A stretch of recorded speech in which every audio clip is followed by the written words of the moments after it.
Heilbrigðisráðherra segir óboðlegt að sjúkraflutningum sé stefnt í hættu vegna lokunar flugbrautar á Reykjavíkurflugvelli. Flugrekstrarstjóri segir stöðuna grafalvarlega. Vopnahlé á Gaza í uppnámi eftir að Hamas tilkynnti að engum fleiri gíslum yrði sleppt. Samtökin saka Ísrael að virða ekki vopnahlésamning og Ísraelar saka Hamas hið sama. Kennarar hafa boðað til samstöðufundar á 4 stöðum á landinu í kvöld vegna kjaradeilu þeirra við ríki og sveitarfélög. Ekki útilokað að blásið verði til stærri verkfalla á næstu vikum. Engar formlegar viðræður eru hafnar myndun nýs meirihluta í Reykjavík en oddvitarnir ræða saman. Ólíklegt að Viðreisn taki þátt í að mynda meirihluta til vinstri en það kemur til greina hjá Flokki fólksins. Hinn vinsæla ofurskál fór fram í Bandaríkjunum í gærkvöldi. Listfengi rapparans Kendricks Lamar og íburðamiklar sjónvarpsauglýsingar stálu athyglin frá leiknum sem var aldrei spennandi.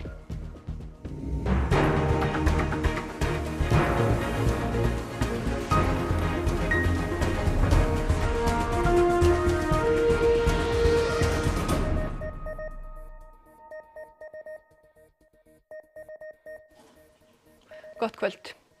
Flugrekstrarstjóri Norland Air segir lokun flugbrautar á Reykjavíkurflugvelli ógna öryggi sjúklinga og viðbragðsaðila. Heilbrigðisráðherra segir stöðuna óboðlega. Austur-vestur flugbrautinni á Reykjavíkurflugvelli var lokað helgina að fyrirskipun Samgöngustofu þar sem hæð trjágróðurs í Öskjuhlíð talin ógna flugöryggi. Flugrekstrarstjóri Norland Air segir stöðuna grafalvarlega. Þegar hafi þurft að hafna sjúkraflutningum og segir hann viðbúið að frekari röskun verði á starfseminni. Það hefur verið að setja okkur bara í mjög erfiða stöðu í sjúkrafluginu. Við erum óneitanlega verið að segja bara eins og er og tala alveg íslensku því að það er óneitanlega pressa á flugmennina að koma sér inn með fólk sem er alvarlega veikt og þarf að komast undir læknishendur í sérfræðinga á stuttum tíma eða í tímaháð. Og þetta er grafalvarlegt mál. Miðstöð sjúkraflugs og Norland Air leiti nú allra leiða til að halda uppi ásættanlegri þjónustu við landsbyggðina. Unnið sé að beiðni til Samgöngustofu undanþágu vegna sjúkraflugs í hæsta forgangsflokki. Það sé þó tímabundin lausn. Okkar ákall er það að það verði gert eitthvað strax og trén verði felld, þau tré sem þurfa, þannig að hægt sé að opna brautina og við getum sinnt þeirri þjónustu sem við erum ráðin til þess að sinna. Og þetta er spurninga sem ég hef sagt mörgum sem áður, þetta er spurningu líf og dauða. Og nokkur tré, 1400 tré, hversu mörg þau eru, þau mega aldrei vera rétt hærri heldur mannslíf. Miðstöð sjúkraflugs og Norland Air funduðu með fulltrúum heilbrigðisráðuneytis í dag. Heilbrigðisráðherra segir lokun flugbrautarinnar geta ógnað öryggi sjúklinga. Það eru 650 sjúkraflutningar til höfuðborgarinnar á ári hverju. Og þar af 150 sem hafa farið þessa braut og við vitum að í 10% tilvika þá skipta mínútur máli varðandi velferð sjúklingana. Þannig að við höfum áhyggjur af þessari stöðu. Alma segir lokunina þó ekki á borði heilbrigðisráðuneytisins en hún hefði sendt borgarstjóranum í Reykjavík, samgönguráðherra og fjármálaráðherra erindi að finna lausn í þessu máli. Þessi staða er óboðleg bæði fyrir íbúa á landsbyggðinni en líka fyrir þá sem að sinna þessari þjónustu. Þannig að ég biðla til aðila sem að málum koma að leysa það. Engin lausn hefur fundist á kjaradeilu Kennarasambandsins og sambands sveitarfélaga. Fundir hófust í morgun í húsi ríkissáttasemjara eftir helgarhlé. Samninganefndir funduðu í sitt hvoru lagi fram eftir degi. Litla bjartsýni var að finna í orðum formanns samninganefndar sveitarfélaga en sáttasemjari hafði lagt til efni til skoðunar á föstudag. Var þetta eitthvað róttækar tillögur eða hugmyndir? Nei, það var það nú ekki. Þetta var byggt á því sem við höfum verið að vinna á. Eins og þá hverju? Við getum ekki farið yfir það í smáatriðum. Ertu bjartsýnni en fyrir helgi? Ég get nú ekki sagt það. Og Linda Blöndal, þú hefur fylgst með þróun mála frá því í morgun og þú ert núna á samstöðufundi kennara í miðborg Reykjavíkur. Það passar Birta, þið sjáu strólana hérna á eftir mér. Þetta eru nokkur hundruð kennarar í leik, grunnskólum og framhaldsskólum og það eru líka samstöðufundir á Akureyri, á Sauðárkróki og Egilsstöðum í það minnsta. Og já, þið heyrið að það er gríðarleg stemning hérna en það var í gær sem að félagsdómur meirihluti hans felldi þann dóm að þau verkföll sem hafi verið í meira minna öllum þessum grunnskólum og leikskólum að þau hafi verið ólögmæt. Kennarar mættu þá til vinnu aftur í morgun. En sérfræðingur í vinnumarkaðsmálum segir þessa niðurstöðu alveg lögum samkvæmt. Það kemur mér ekki sérstaklega óvart að þetta hafi verið niðurstaðan í Félagsdómi í gær. Þetta snýst aðallega það hver er vinnuveitandinn. Og þegar kemur að grunnskólakennarum og leikskólakennarum þá er sveitarfélag vinnuveitandinn. Og þá þarf verkfall að beinast að þeim aðilum í stéttarfélagi viðkomandi sveitarfélags. Já, sum sé það má ekki samkvæmt lögum eða samkvæmt þessum dómi boða til verkfalla í skólum þvert á sveitarfélög. Það þarf að boða þá alla skólana í hverju sveitarfélagi fyrir sig. En Magnús Þór Jónsson, formaður Kennarasambandi Íslands, er sjálfsögðu hér í fararbroddi og spurningin er náttúrulega þessi, það þokast ekkert í þessum kjarasamningsviðræðum. Núna kemur þessu dómur í gær. Hvað gerir þið næst? Já, fyrst náttúrulega bara má segja að dagurinn hafi kannski ekki verið í svona samræðu þar væntingar sem við höfðum í viðræðu Kennarasambandsins. Hann var eiginlega skref aftur á bak sem voru okkur bara mikil vonbrigði, vorum leið eftir daginn. Ég skil ríkissáttasemjara hafa ákveðið að boða ekki til fundar í bili og menn verða aðeins einhvern veginn að hugsa málið. Þið ekkert vonað að sér að niðurstöðu? Alls ekki, kom okkur mjög óvart og ég heyri það eru fleiri í kringum okkur sem voru undrandi á niðurstöðunni. En niðurstöðunni kom inn og það auðvitað þýðir að við verðum bara að horfa til hennar. Því miður hefur það verið þannig í þessari deilu að það verðist einhvern veginn aldrei verið þetta að ræða af krafti nema að sjá hvort yfirvofandi aðgerðir eða aðgerðir í gangi og þá bara það þannig að við ætlum okkur að komast til jafningu okkar almennu markaði í launum og kjörum. Hvað ætlið að gera næst? Ætlið þið að búa til verkfalla þá sem þá samkvæmt lögum? Já, við erum bara byrjuð að undirbúa þau. Það var alveg ljóst í gærkvöld eftir, við erum búin að lesa dóminn að hann er frekar skýr hvað þess að þú sagðir, hvað það er sem er leyfilegt og við erum ekki átakafólk, það er nú bara þannig, ég er hrærður yfir fjöldan hérna í kvöld en við getum ekkert litið fram hjá því að bara strax í dag þá einhvern veginn varð önnur beygja. Þannig að því miður þá erum við undirbúa aðgerðir sem að þá falla að dóminum. Hversu víðtæk verða þau? Verða það þá í heilu sveitarfélögunum? Við munum bara vantarlega birta það bara næstu dögum. Við erum bara núna í dag vorum við að horfa inn í hvað þetta þýddi. Fundurinn í kvöld auðvitað bara blæs okkur bara þannig í brjósti. Fólk einlega stendur á þetta bakið okkur og við bara tökum ákvarðanir í fyrramáli vantarlega hvað við munum gera. Getur það verið Reykjavík öll? Það getur ég útiloka ekkert í því. Við erum bara að skoða hlutina út frá þeim markmiðum sem við höfum og við munum bara taka ákvarðanir byggðar á þeim. Magnús Þór, takk fyrir.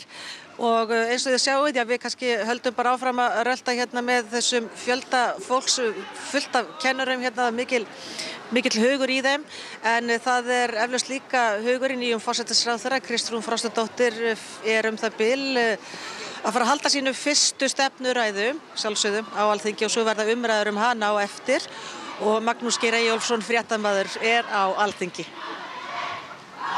Jú, takk fyrir það, Linda. Það er margt merkilegt kvöld hér á Alþingi fyrir það fyrsta. Það er ný ríkisstjórn, eins og þú sagðir, fyrsta stefnuræða Kristrúnar Frostadóttur.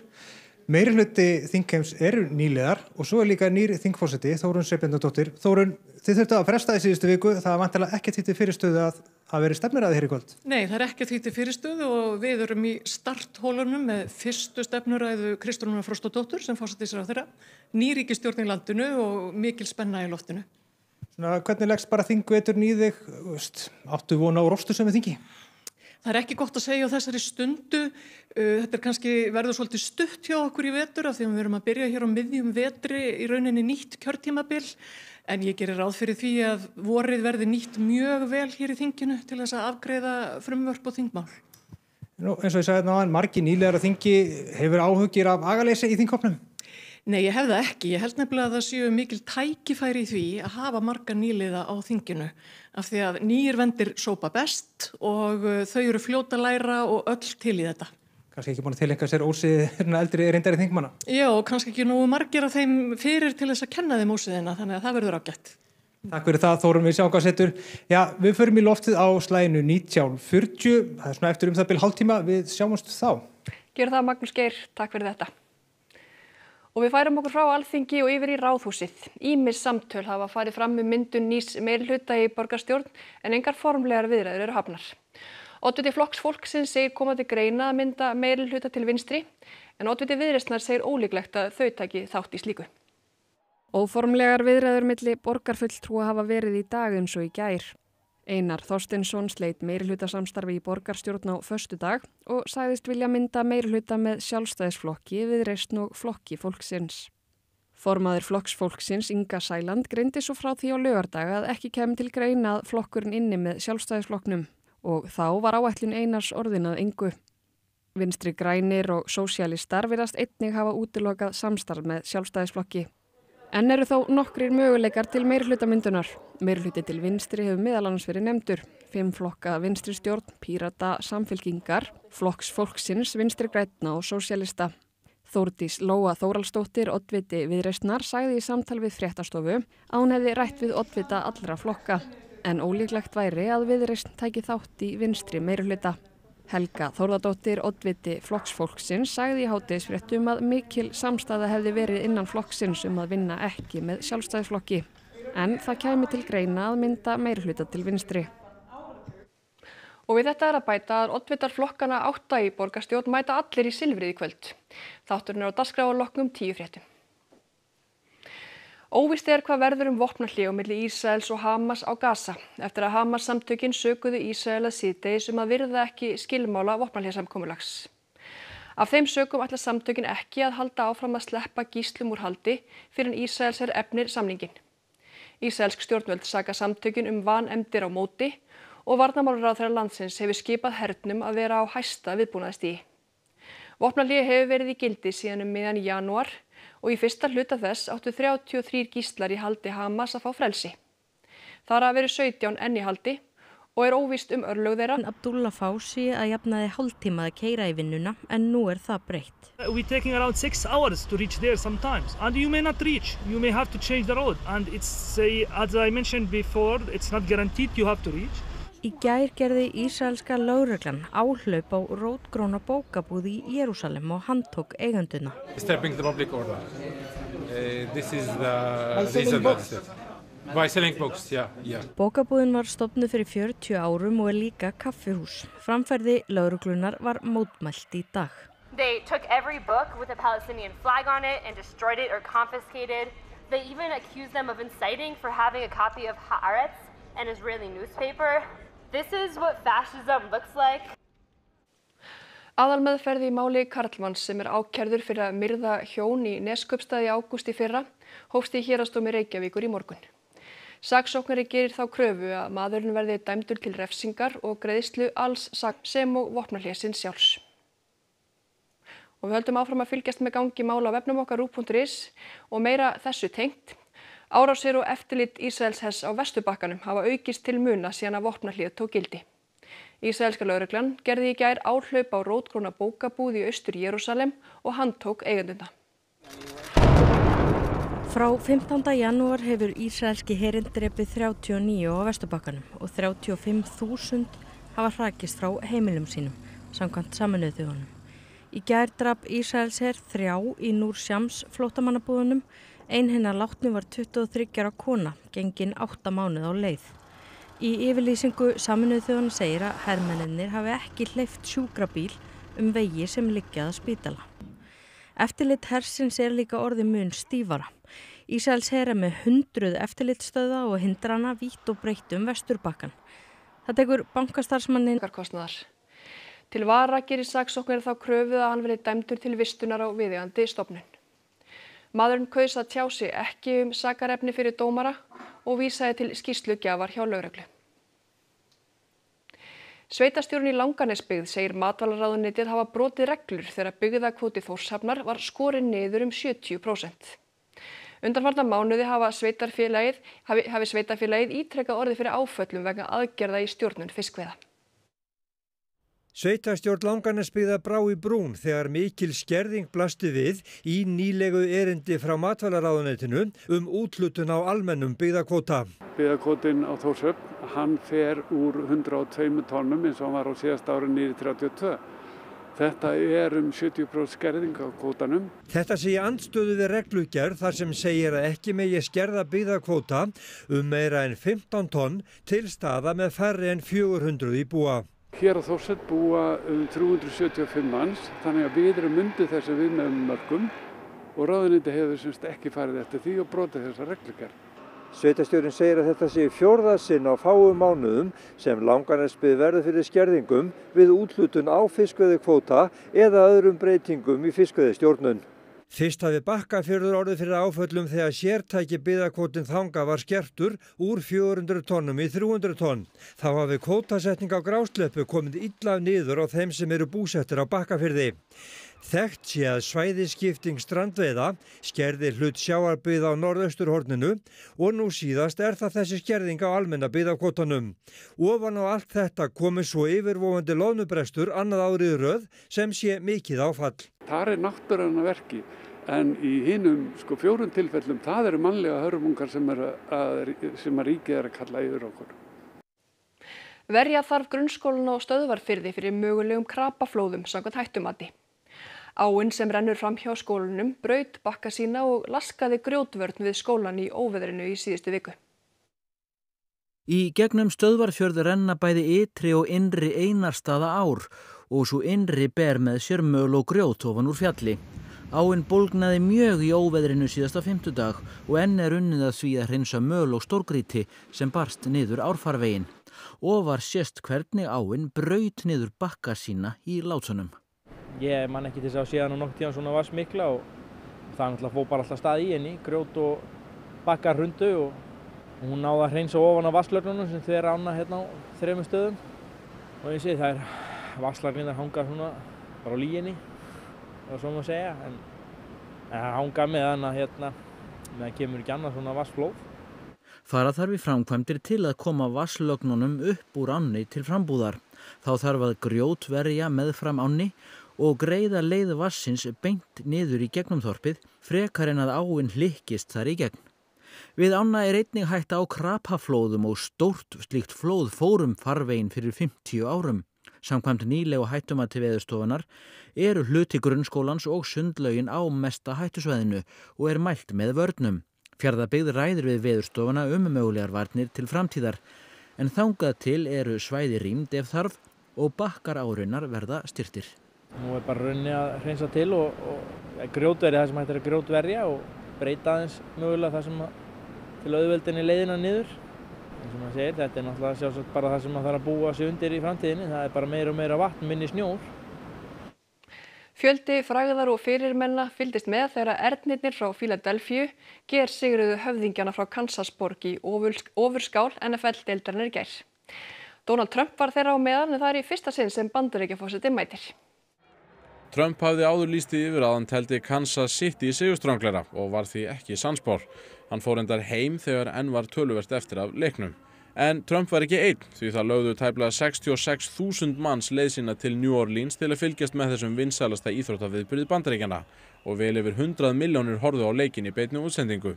Taylor Swift, ein skærasta popstjarna heims, fylgdist með kærasta sínum Travis Kelce lúta í lægra haldi. Hann og félagar í Kansas City gátu slegið met með því að vinna 3. skiptið í röð en allt kom fyrir ekki og aðdáendur Philadelphia Eagles voru af honum ánægðir með það.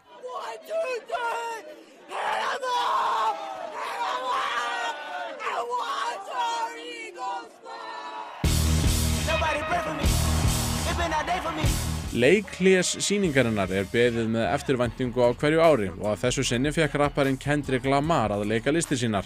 Atriðið hafði sterkan pólitískan undirtón eins og hans var von og vísa.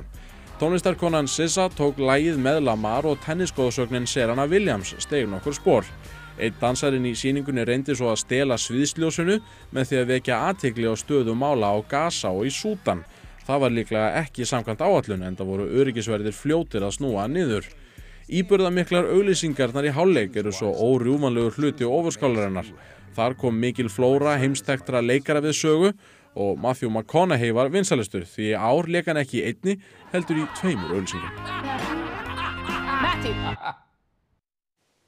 Og við heyrum meira ofurskálina í íþróttafréttum hér rétt á eftir, en fyrst skulum við huga að veðri. Eftir órólega tíð undanfarið dregur nú loks úr vindi og úrkomu. Fremur hæg austanátt á morgun og lítilsháttar skúrir eða él í flestum landshlutum. Hiti víða 0 til 6 stig. En annað kvöld fer heldur að bæta í vind. Hrafn Guðmundsson veðurfræðingur fer yfir horfur á eftir íþróttafréttum og við skulum sjá hvað Einar Örn Jónsson ætlar að bjóða okkur upp á þar. Baldvin Þór Magnússon sem í gær rústaði eigin Íslandsmeti í 3000 metra hlaupi hefur sett markið hátt fyrir komandi Evrópumót innanhús. Markmiðið medalía, það verður rosalega gott. Erlendir frá Philadelphia eru Super Bowl meistarar í annað sinn. Þeir báru sigurorð af Kansas í úrslitaleiknum í nótt og komu í veg fyrir að Kansas yrði fyrsta liðið til að vinna ofurskálina 3 ár í röð. Og Stjarnan fór létt með Fjölni í eina leik gærkvöldsins í úrvalsdeild karla í handbolta.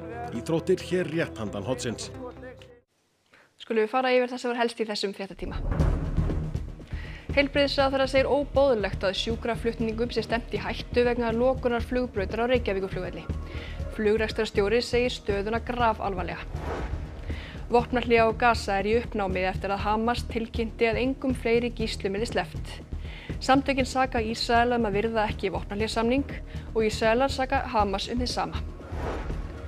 Kennarar hafa boðið til samstöðufundar á 4 stöðum á landinu í kvöld vegna kjaradeilu þeirra við ríki og sveitarfélög. Ekki útilokað að blásið verði til stærri verkfalla á næstu vikum. Engar formlegar viðræður eru hafnar myndun nýs meirihluta í Reykjavík en oddvitarnir ræða saman. Ólíklegt að Viðreisn taki þátt í að mynda meirihluta til vinstri en það kemur til greina hjá Flokki fólksins. Hinn vinsæla ofurskál fór fram í Bandaríkjunum í gærkvöldi. Listfengi rapparans Kendricks Lamar og íburðamiklar sjónvarpsauglýsingar stálu athyglinni frá leiknum sem var aldrei spennandi.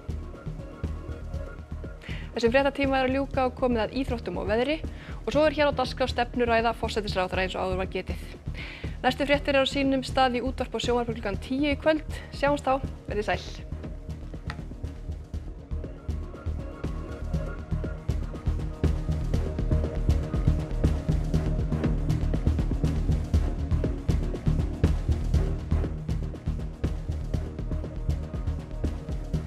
Á RÚV í kvöld. Stefnuræða forsætisráðherra. Bein útsending frá Alþingi þar sem Kristrún Frostadóttir forsætisráðherra flytur stefnuræðu sína og umræður fara fram. Silfrið. Sigríður Hagalín Björnsdóttir, Valgeir Örn Ragnarsson og Bergsteinn Sigurðsson fá til sín gesti og fara yfir atburði liðinnar viku og pólitískt landslag.